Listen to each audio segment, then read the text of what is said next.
Hey, I'd like to welcome you to another episode of the Mission Matters Business Podcast, your source for all things business. My name is Adam Torres. You can follow me on Instagram at AskAdamTorres to keep up with my book releases, book tour schedule, signings, all that other good stuff. Always love to connect with you there. And as always, if you'd like to apply to become a co-author of one of my upcoming books, just head on over to the website, moneymatterstoptips.com, and click on Become an Author to apply. All right, so today I have Ruben Garcia on the line, and he's CEO over at Proven by Ruben Business Development. Ruben, welcome to the show. Thank you, sir. I really appreciate it.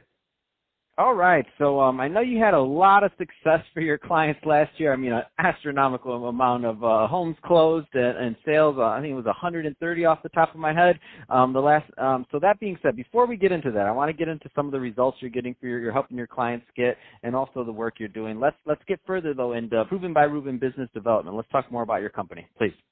Let's do it. So first off, what's your specialty? What kind of niches do you like working in? Yeah, so what I like to do is call myself CIA, right? So I do the coaching consulting side of the business. We do real estate investing, and we also do the A, which is the agent side of the sales side of the business, helping people buy and sell their home. So very much real estate is my niche, but we do consulting investing along with the agent sales side. So what kind of clients, what kind of demographic, what kind of areas do you like working in? Well, yeah, funny you ask, because anytime that we're talking to anyone, we are constantly letting them know that we are both locally and nationally. So I just got another coaching client today, and she is not in this state. When we talk about real estate investing or even the sales side of real estate, we can do business in any state across the nation. So please give us a call. That's what we do. We want to make sure that we are there to help our people no matter where they are located.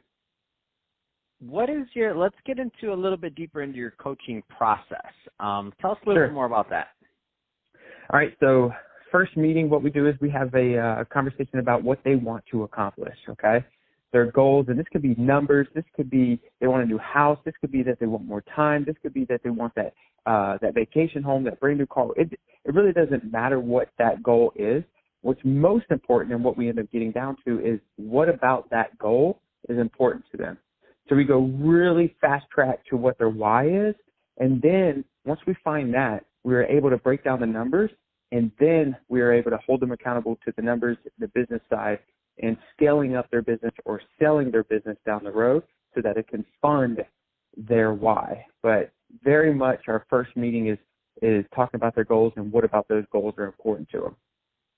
Okay, so let's say now they have their goals established. You've had a good, you have that why solidified. What's next?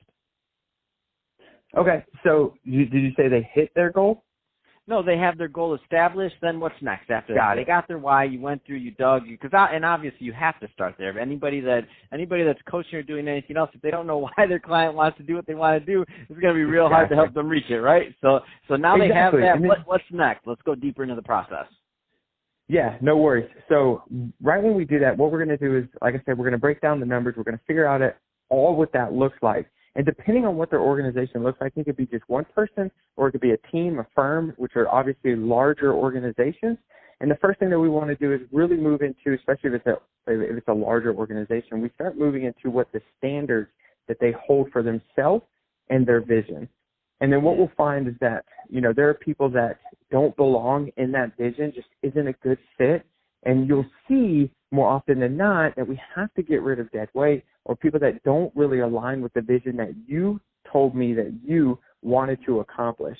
So one of the biggest things is we have to raise the standards for themselves and for their business, for their people.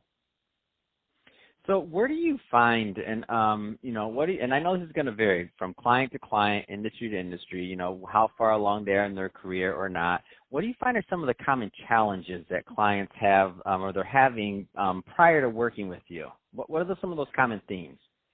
Yeah, so one of the things that I run into a lot is that they believe that they're the only person in their business that can do certain processes, okay? And then so I suffered from that one for a long time, Ruben. It stunted my growth for almost a year until I was like, wait a minute, just relax, Adam. So I'm raising my hand. I was that guy. Go ahead. Yeah, and you're exactly right. I would say that's 90% of the people that I'm working with. And one of the things that we have to have a conversation about is that the clients aren't really necessarily attracted to them as much as they are attracted to their high standards in their business. And if we could duplicate those high standards, if we could have systems, if we could have models to those higher standards within their business, then we can bring in talent, by the way, potential or proven talent. We will work with them. We will see what this looks like. We will put them through certain barriers within the business to make sure that they belong in that world. But we're going to bring them into the business, and then we're going to have them execute those systems, which will find more often than not that they do it way better than us because it becomes their one thing, while us as the business owner are concentrating on a lot at one time. We just need to figure out the system, the model to leverage off to talent so that we can scale up in our business. But that's the biggest thing. It. You know, they believe that they're the only ones that can execute these type of things. I love it. And it's funny, though, because as you mentioned, they get better than you over time. You're like, wait a minute, I didn't even know. Like, you'll come back a year later or 6 months later, you're looking at a process, and you're like, why did you change that? And they're like, oh, well, these 10 things changed on X, Y, Z, so we had to change to make it better. I'm like, oh, that made sense. I wouldn't have thought of that. It's their one thing. It's all 100%. While you're concentrating on the vision, while you're concentrating on bringing on more talent, while you're concentrating on taking over more market share, that's their one thing. They will do it better than you, for sure. That's amazing. So let's talk about this number. 130 units closed for some of your clients in 2019. First off, congrats. That's amazing. You have great clients, and I know you're working together well. Let's talk about a little bit more about what you think contributed to that success. Yeah, so I'll just say that's just one team. That was just one team. That was their first year as a real estate team, but that's just one team. Next month, one of my first-year clients, they're going to hit their first six-figure month. So 130 units is small if you look at the whole year. That was just one team. But, yeah, man, once we get we always say clarity is power. So when we get specific on exactly what they want to do or what they need to do to move to the next step, we put high-intensity focus on that. They hit goal for about 3 months, and then we scale up the goal, which means hiring more people or just leveraging stuff off to different people, or bringing on more people. You start to see it becomes a people system model conversation as you start scaling up. But, yeah, that 130 was just one team. I'm really proud of my guy, first-year client that will be making his first six-figure month next month. I wish he was here. I'd give him a super high five. Man, that's awesome. And so let's talk about that scaling portion for a moment. Let's stay there a little bit longer. Let's do it. What do you find some of the challenges are there? Because I know there's a lot of people that have, some pretty successful businesses, and they're just hitting that barrier. And I know that's going to change for some people, but I know the themes exist. Right. So here's a simple way that you can find out the activities that you need to be focusing on as the head honcho, as the leader, as the business owner, is pull out a piece of paper and draw a line, right? Just draw a line horizontally on the piece of paper. And then what you're going to do is you're going to look at your daily activities, the stuff that comes into your world, or like I said, the things that you start to see that you need to accomplish. Everything that comes into your world, you need to write it above the line or below the line. Now, what happens is everything above the line is going to make you, your business, money in the next 15 to 30 days. Everything that is not going to be making your business business money in the next 30 plus days, you're going to write below the line. And what you're going to do with everything below the line, you're going to start brainstorming and figuring out who can be running those plays for you, right? Because you'll start doubling, tripling, quadrupling your hourly rate if we're able to push that off to someone else to execute while you focus on your 20%. If you know the 80-20 rule, if you focus on your 20%, the things that are going to either make your money larger or your vision larger, that's going to put you, which I guess we were moving into that conversation of more of a scaling up business, breaking through the ceiling. If you got your people that are keep hitting their head on the ceiling, they really have to look at themselves, check up from the neck up, right? Sit down with yourself, write down the activities that you're doing every single day, because I guarantee it, you are doing a lot more that you should not be doing, and it's something that you should have pushed off a long time ago for someone else to handle. You need to focus your 20%, your vision, and the things that are going to bring more capital to the business so we can expand. Man, I love it. You got me all fired up here today, Ruben. I was hoping this guy goes off. For the listeners, let me tell you, if you're ever fortunate enough to work with Ruben, he's got the best voicemail I've ever heard. I just want to call it in the morning as my wake-up call. He's got so much energy, and he's so on fire. I'm like, oh, let me just call that voicemail. Send me the voicemail, Ruben. It's me. I just want to hear it. That's awesome. Well, honestly, that's become one of the practices that you'll see some of my clients will do, is that we've created a system that anybody that calls will reject the call and will reject it with a few messages. And what you'll find is just even doing that, when people are giving you a call and then you reject them with a message, they will give you exactly what they need from you through a text message. If it's very important, they'll leave a voicemail.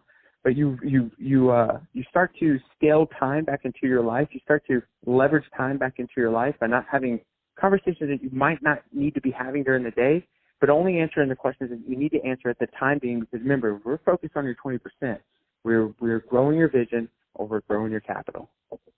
Man, that's awesome. So Ruben, that's why we do that. If somebody's listening to this and they want more information or they want to connect with you, I mean, what's the best way for them to reach out?